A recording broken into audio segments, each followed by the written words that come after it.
Segunda, 18 de dezembro. Verso para memorizar.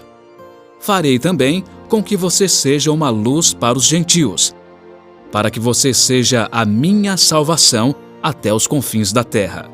Isaías 49, 6. Vivendo num palácio estrangeiro.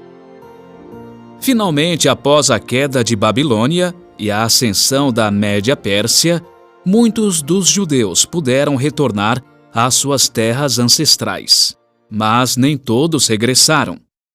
Alguns permaneceram onde estavam vivendo, há uma geração ou mais. Com esse pano de fundo em mente, temos um pouco do contexto da história de Ester, naqueles dias quando Assuero reinava na cidade de Suzã. É nesse lugar que a narrativa bíblica se desenrola. O Império Persa sob o governo desse rei. No capítulo 1, a rainha Vasti perde o favor do rei, o que o leva a procurar outra rainha, que substitua a desfavorecida Vasti. É nesse contexto que Ester e seu primo, Mordecai, aparecem pela primeira vez. Ouça Ester 2, de 1 a 9. Depois disto, quando a raiva do rei Assuero já havia passado, ele se lembrou de Vasti, e do que ela havia feito, e do que havia sido decretado contra ela. Então os servos do rei, que o serviam, lhe disseram que se procurem moças virgens de boa aparência para o rei, que o rei nomeie comissários em todas as províncias do seu reino, que reúnam todas as moças virgens e de boa aparência no harém da cidade de Suzã, sob os cuidados de Hegai, eunuco do rei, guarda das mulheres, e que se dê a elas os produtos de beleza que desejarem.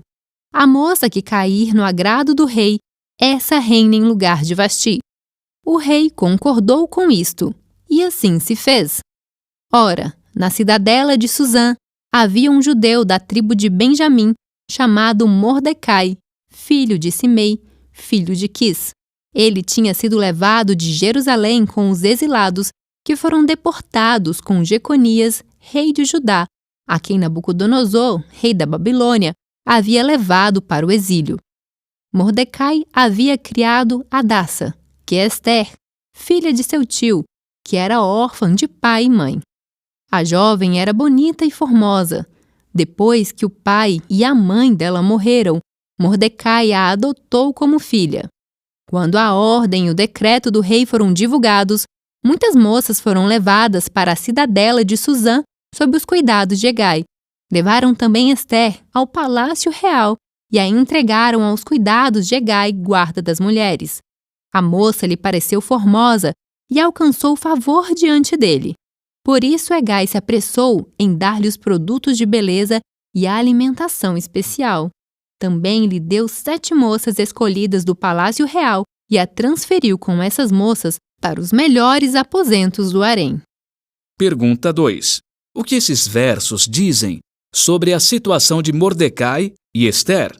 Parece que Mordecai, como oficial real, estava sentado ao portão do palácio e residia na cidade de Suzã com sua filha adotiva, ou prima, Ester. Por causa da posição deles e por viverem ali, estavam imersos na cultura persa. Essa deve ser pelo menos parte da razão pela qual Ester foi escolhida para ser apresentada ao rei. Levaram também Ester ao palácio real e a entregaram aos cuidados de Hegai, guarda das mulheres. Ouça Ester 2, 10 e 20. Ester não havia declarado o seu povo nem a sua parentela, pois Mordecai lhe havia ordenado que não dissesse nada a respeito disso. Ester não havia declarado a sua linhagem e o seu povo, como Mordecai lhe havia ordenado.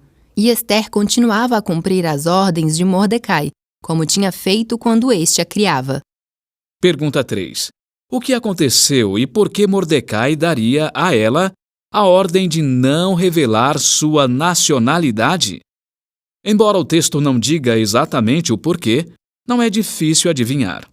Como estrangeiros, em uma cultura e religião estrangeiras, que veremos podiam ser hostis, eles foram sábios em manter silêncio sobre sua família e seu povo. sob que circunstâncias poderia ser prudente não declararmos nossa fé? Ou nunca devemos fazer isso? Por quê? Às vezes seria melhor manifestar a nossa fé pelo exemplo cristão até que surja a oportunidade de apresentar um testemunho direto.